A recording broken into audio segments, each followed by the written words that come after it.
And I'm back with another Front-End Engineering Explained. This is css-if part 2. So in the previous one, I showed this whole thing where I refactored the code into this.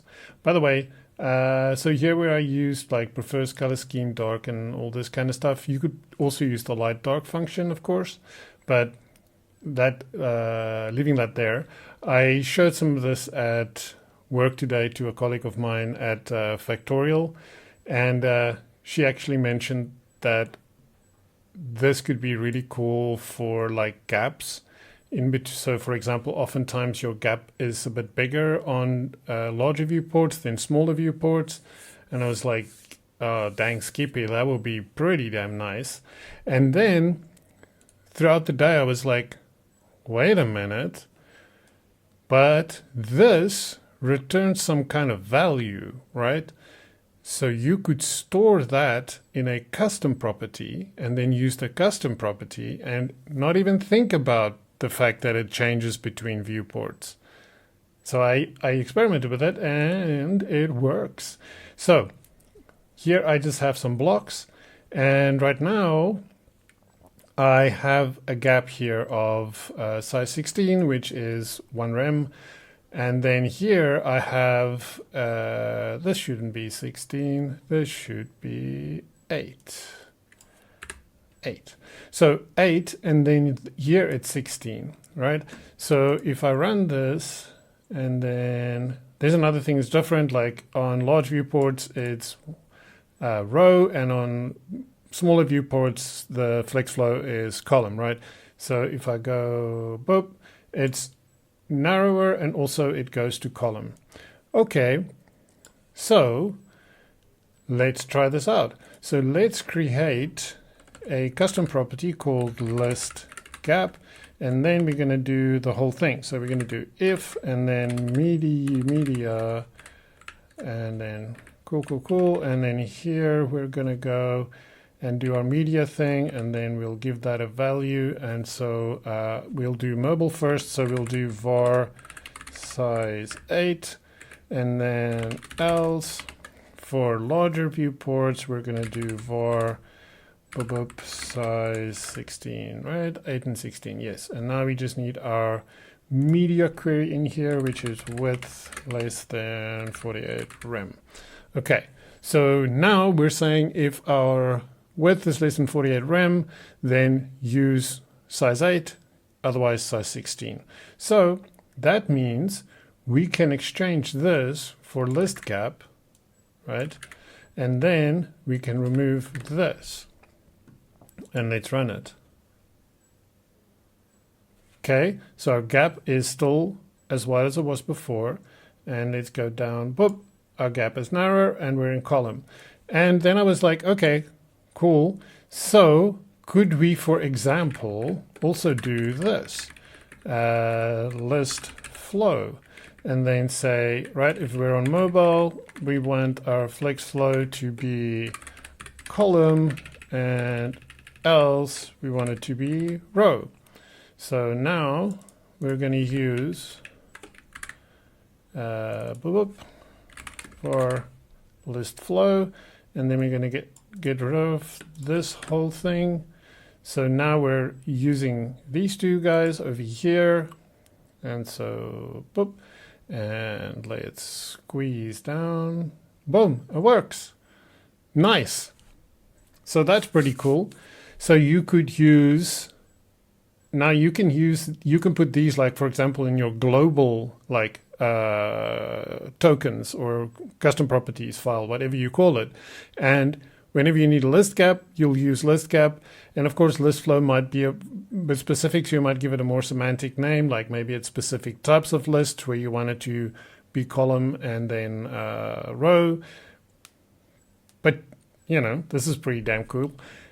And then I thought of something else. I thought, wait a minute, but there's this other thing called add property in CSS. And that is supported really well. That is like been supported for quite some time in all of the browsers. And what that allows you to do is it allows you to specify types. Like imagine TypeScript for CSS. So you can say what type of value this property, this custom property, contains. And if it doesn't, if you then try and specify a value for it that's invalid, it'll fall back to its initial value, which you also specify. And I was like, this is interesting. Now we have @supports, right? But just for the heck of it, I thought, could you kind of do like a progressive enhancement kind of thing? Like, so I was thinking, say for example, I have a pen pot here. So say for example, you have this design, right, of different grid layouts, and you're like, of flex layouts, and like on small viewports, your gap would be 8, and then on large viewports, it would be 16.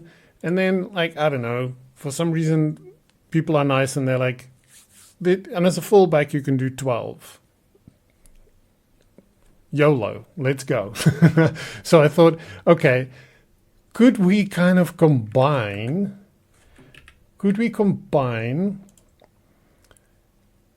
this with a property, and then if this works and it returns, which will then return a valid value, I'm going to specifically look at this one where we're working with lengths.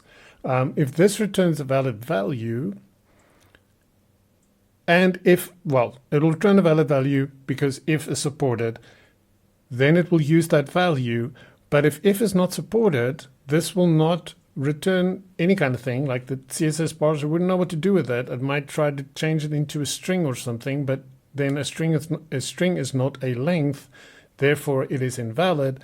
Therefore, it'll fall back to the initial value and use that. So this is more of a, could you do this? Let's give it a try. So here I'm in Chrome Canary, but I'm going to switch over to just like Chrome today.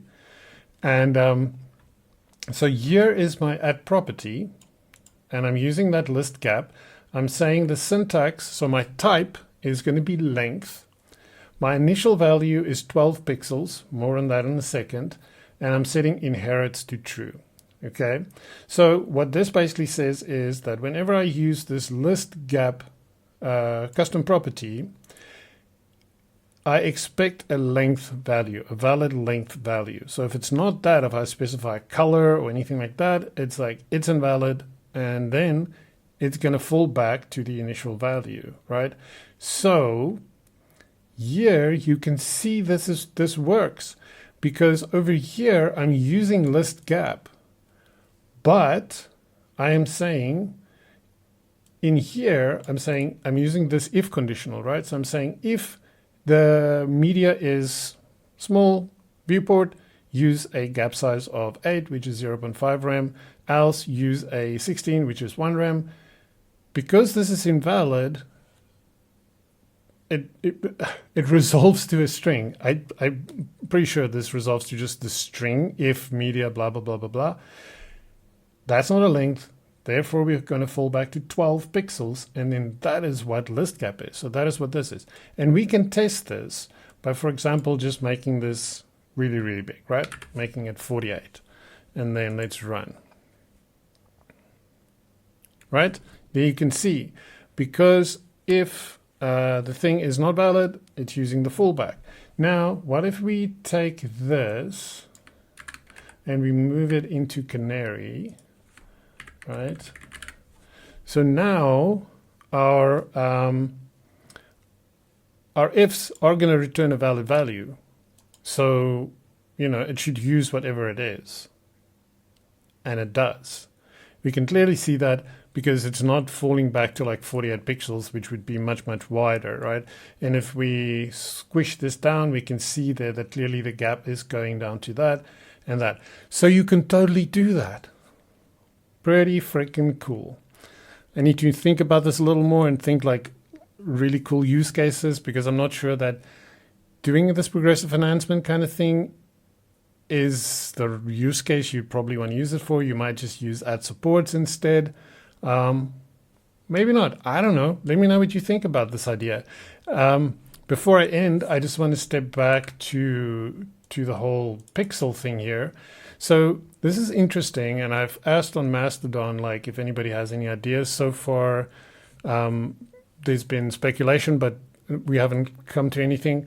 Because if you have a look at MDN right here, right, it says that the syntax is over here, and a string that describes the allowed value types for the registered custom property may be a data type such as color, length, right? So if you go into syntax then, and we go down, then we can see here the following syntax component names are supported. So angle, color, custom ident, image, integer, and then here's length, right? Which is the one that I'm using. If we switch back, so it's length. So, and it says accept any valid length value. And if we then move into here, now we can see here are all our length values. And of course, one of our valid length values is relative length. And then, so there we'll find M, but then a relative length units based on root element font, which is rem. So it is a valid unit. But for some reason, if I here, for example, would do, doesn't matter really, 3 rem and then run, it collapses because my entire add property definition is now invalid because for some reason rem doesn't work. So if anybody has knows why this is, I'd be super curious to know. So for the moment, I'm using pixels because then it works as expected. And actually, is anything different in Canary? Let's see. Again, it really shouldn't because, again, interesting. So in Canary, it seems like it's working. But if we have a look down here, no, let me go back. Maybe I need to go a bit more back, oh, no, I was in the right place. Browser compatibility. We can see like way back, Chrome 85 supported all of this, right? And all the other browsers as well. So this is interesting. It does seem like perhaps it is a bug. And I'm not sure in which version it was fixed, but usually on MDN, if there was stuff like that, then if you click here, it would give you that information. It might just be missing from browser compat data. But clearly we can see if I do this, and this is Chrome 134, if I do it in that, and also I tested it in Safari and Firefox, it does the same thing if I use a rem value here. But then if I use a rem value here, but hold up. Well, no, it doesn't break. So it doesn't invalidate my add property. So what would happen if I comment these out? Let's have a real quick look. What happens? Now it collapses. Okay, interesting. So yeah, it still doesn't work. So that is an interesting thing. We'd love to know why that is. If you know, or you know someone who might know, show them the video and ask them, but why can we not use rem? Until then, I hope you found this useful and interesting. I've also been playing with the new stylable select, so a video on that coming soon. Basically, these videos are just like scratching the surface on all these new things. It might not be the most creative uses of it, but it gets me thinking and I just want to share it. So if you find this useful, like, subscribe if you want more content like this. And yeah, I'll speak to you in the next one. Peace.